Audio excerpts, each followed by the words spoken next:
G'day mates, it's the Doctor here, and happy 80th anniversary to the Railway series. The books that gave us Thomas the Tank Engine and all his friends.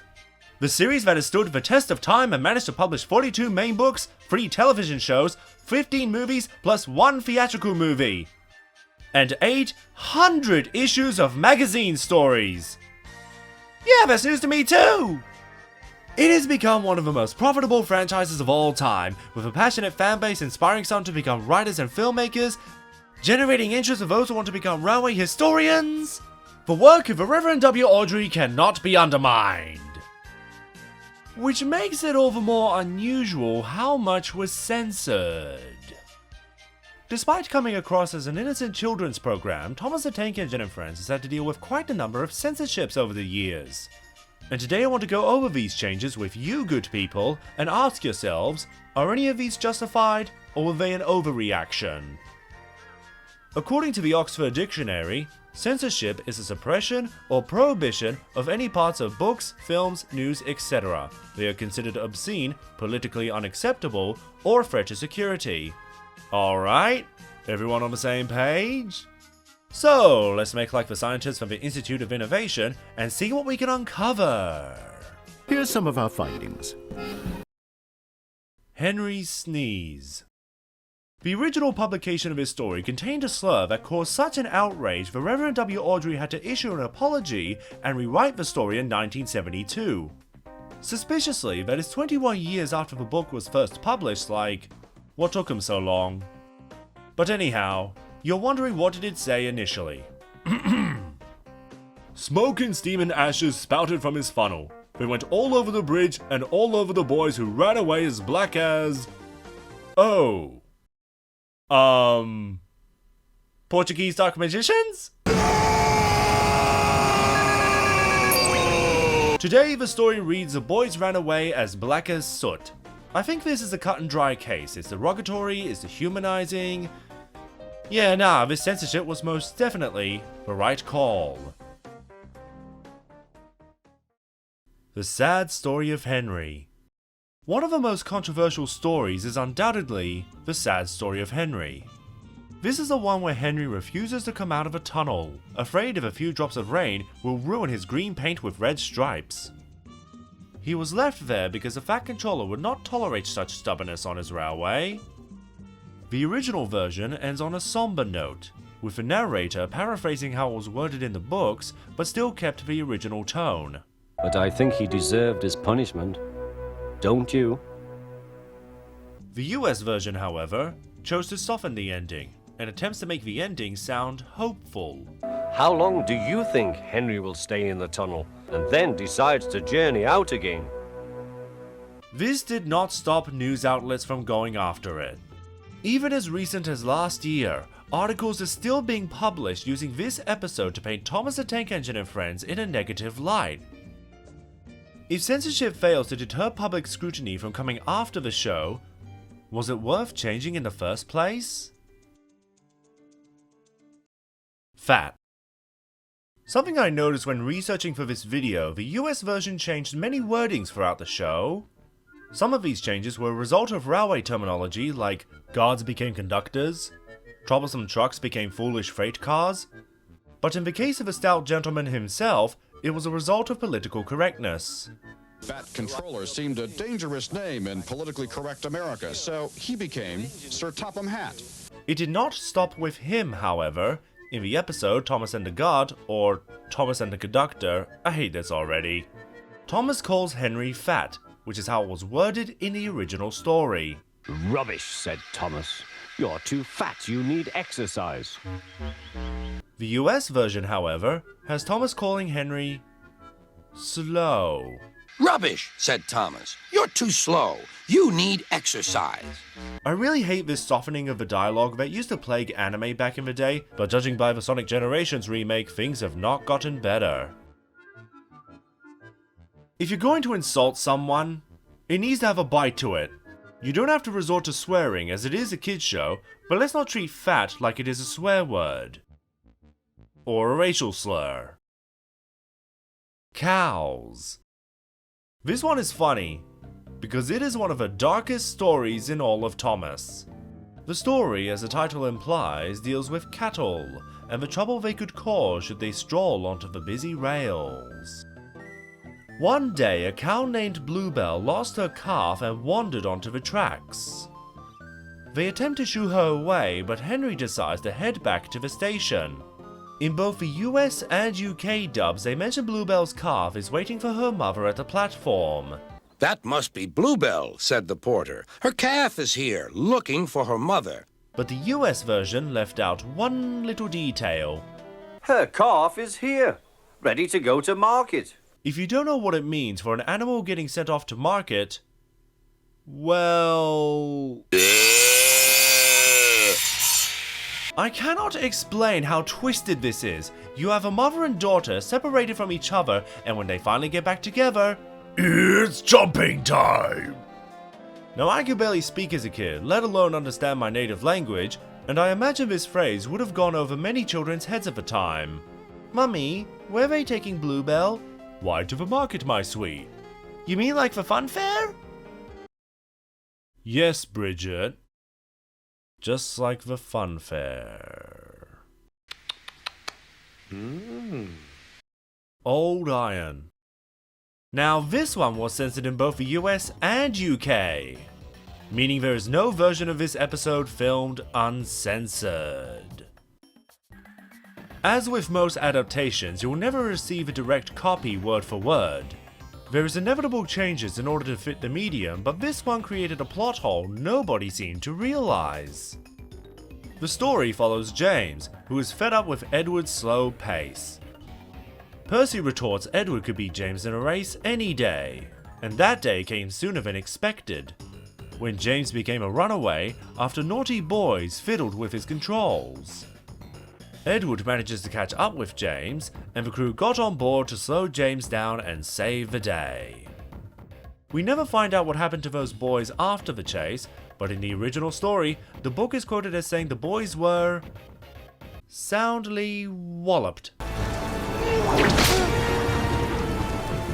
We do not see the boys receiving their punishment in the illustrations, so the TV show could have done something similar and addressed them in a throwaway line. But as it is, those impudent scallywags are still at large, creating a loose plot thread that was never resolved in the continuity of the TV show, unless Old Iron is a prequel story. Mountain engines. The engines of Col D. Fell are some of the most unsettling designs in Audrey's world. I distinctly remember seeing one of these characters on store shelves, thinking they were a hybrid of steam and diesel. I'm not the only one, right? Steam engines typically have a rounded face, while diesel engines usually have a rectangular face. Apparently this double-faced design was so traumatizing in Korea they had to censor the book by erasing their rear faces so the mountain engines appeared as regular steam engines. My problem with this censorship is just how lazy it was edited. They couldn't replace the faces with a tail lamp or red stripes or something to add more detail. The reason these locos are designed with two faces in the first place was so the illustrators could find a way to personify the characters without breaking continuity for the author himself. As there is no turntable on this railway, these guys are always facing in one direction, but it does not change how creepy they look. To put this into Wilbert's perspective, Percy's design? Shame on you, Reginald Dalby. Mountain engines? Good on you, Edwards! Gordon takes a tumble. Okay, this one isn't actually censored, but it kind of set a precedent. In 2004, a psychologist named Dr. Brian Young raised concern over the gratuitous violence in the show. While he does not specify which episode inspired him to come forward, the segment on Channel 10 News heavily features this episode from Season 6. This would explain the unusual direction the crashes took in the following season, where the sound effects went from this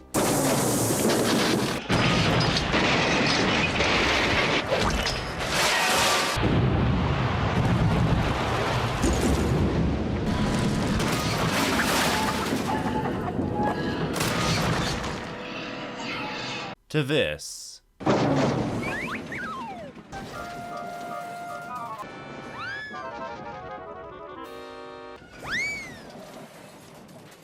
It's quieter, it's sillier, it's not as impactful as it used to be. There's a lot of train crashes here. Perhaps if I get on a train, I will be in a train crash. Notice he is speaking hypothetically, using words like perhaps when making his case. He's not citing any sources. In fact, the Children 10 News Australia interview for this segment contradict Brian's entire narrative. Do you think it's scary? No. In my video, there's about 11 crashes. It's just another case of someone being upset for someone else.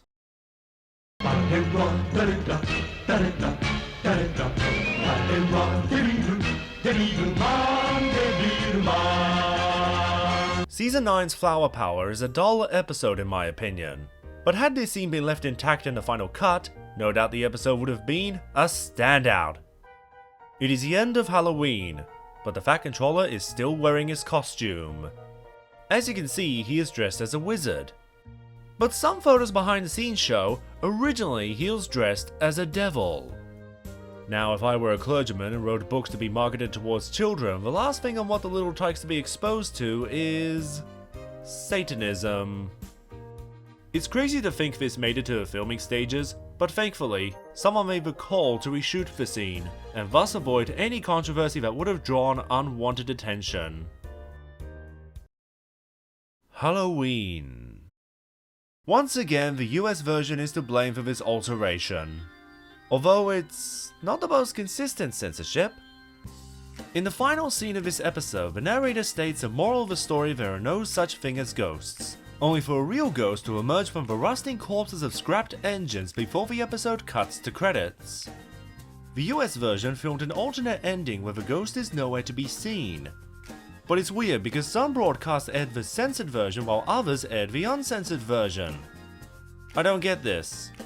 Did test audiences say this was scarier than PT Boomer? Are we witnessing an error? Did they suddenly change their mind the ghost wasn't that scary? Or perhaps some executives got upset where a hit era episode poked fun at its own message. Isn't that funny to think about?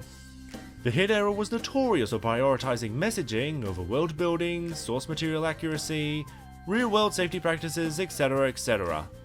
Nothing wrong with a good message, but it's ultimately meaningless if you do not have a good episode to deliver said message.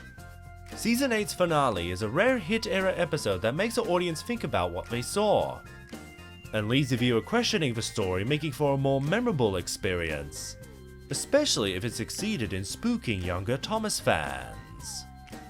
But if we were to go with the first possibility for its censorship, at least America's sensibilities didn't tamper with the original UK version of the episodes, right? Mavis. As the reception to Daisy was at an all-time low, the TV adaptation censored her initial return in Season 3's Mavis, and swapped the diesel railcar for the diesel shunter. This was due to an American film producer working on Shiny Time Station at the time believing Daisy was a stereotype of women. The irony to all this is having Diesel in Daisy's place makes more sense to a lot of people. At no point in Daisy's introduction is it indicated she intends to carry out the Diesel revolution, whereas Diesel is known for boasting to others they are indeed revolutionary. It seems out of character for Daisy to say the line, "Anything steam engines can do, we Diesels can do better," especially considering there is no follow-up on Daisy's end. So it makes sense for Diesel to provide Mavis with his statement, which arguably benefited the story. Also, you gotta love Daisy for backstabbing the man who saved her bloomin' ass from getting kicked off the island. I see you've chosen betrayal. Winter Holiday. If political correctness counts as censorship, then we have got to include this. From season 6 to 14, any mention of Christmas was dropped in favor of the phrase, Winter Holiday. It's winter holiday time on the island of Sodor. It was winter holiday season on the island of Sodor. They were excited. The winter holidays were here. A grand opening for the winter holiday season. It was the winter holiday tree. It was their best winter holiday party ever.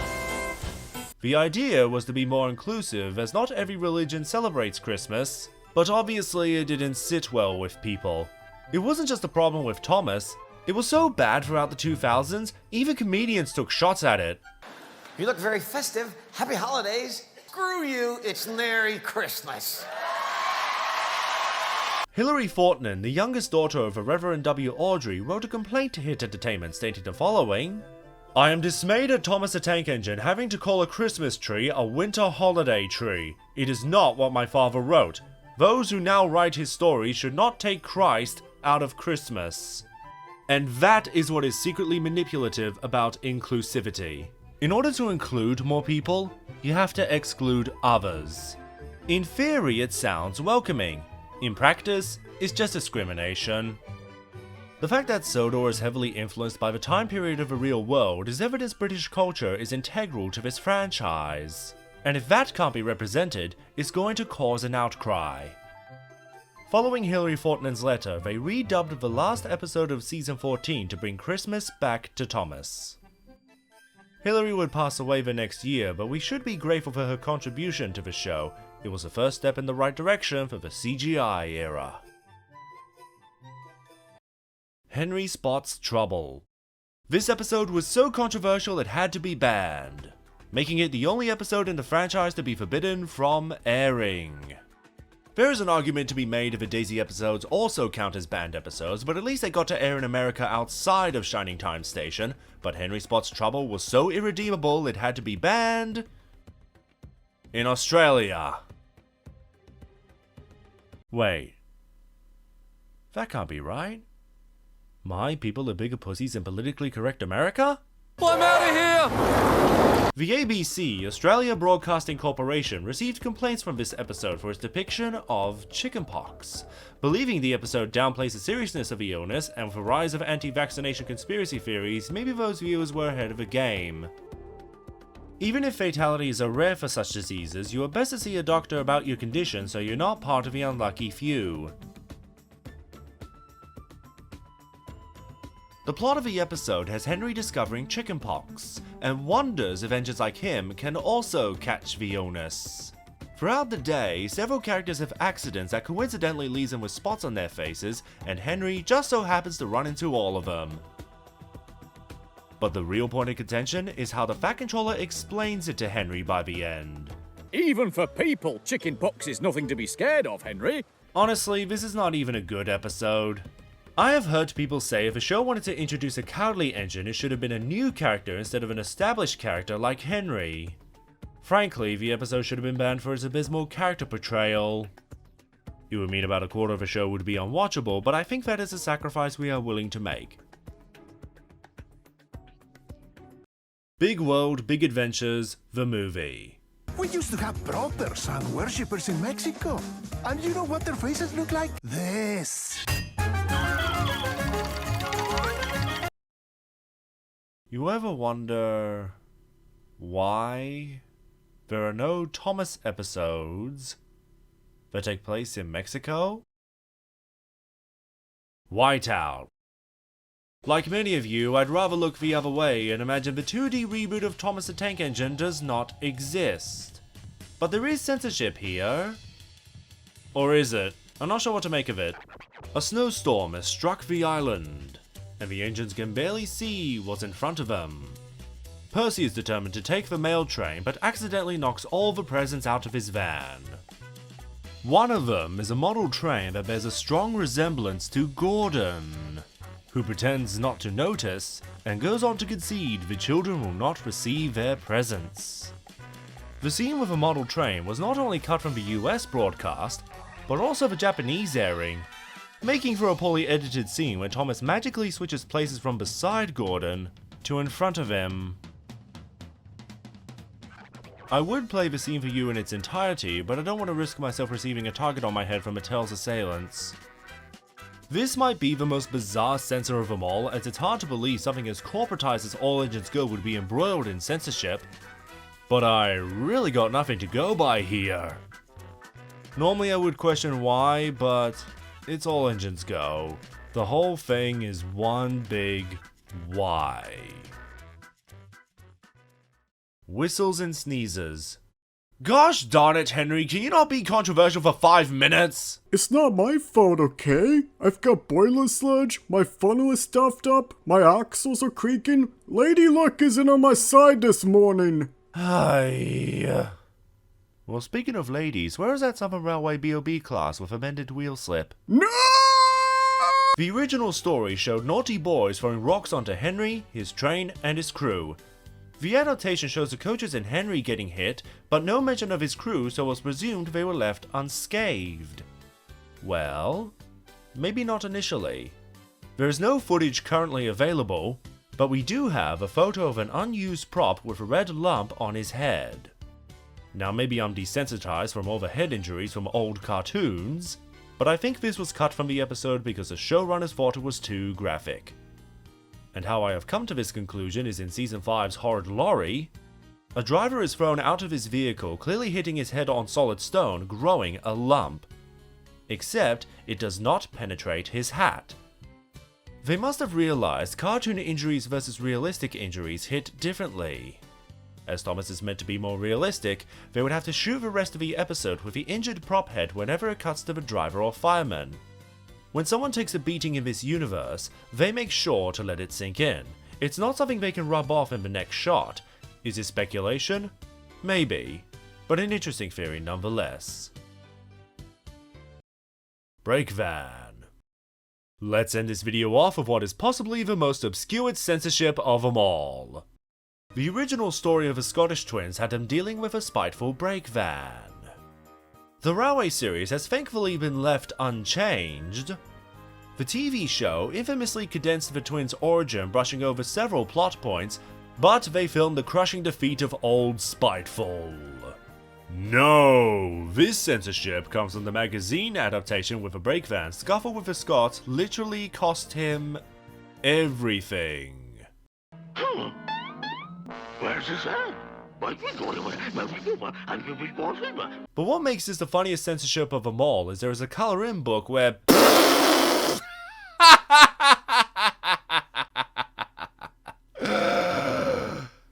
Really? Really? That's a face that was too disturbing for kids? Excuse me, sir, could you please not bump me on the nose? It is mildly irritating. He doesn't even look injured. There's no bruising, no swelling. If this was okay in the TV show, you would think it would be safe in some crummy imitation illustration of a Railway series. I can't do this anymore. I need a long, long drink. And that is going to be the end of the video. Thank you for checking out another informative and entertaining topic from yours truly. Special thanks to Delmar, who recorded and edited the Henry sketch together. He has been a great friend, and I'll link his channel in the description if you want to check out his other videos. Appreciate your help, mate. You're a legend. And a special mention to Jared Link, who has become the first member of my Patreon. Cheers for that. Thank you for your contribution. Make sure to like, share, subscribe, and comment even if you're watching this far into the future. I enjoy reading people's thoughts and their favorite moments on my videos. I will be posting an update vlog soon for what's to come on this channel, but for now, happy birthday to the Railway series, and until next time, take care, mates.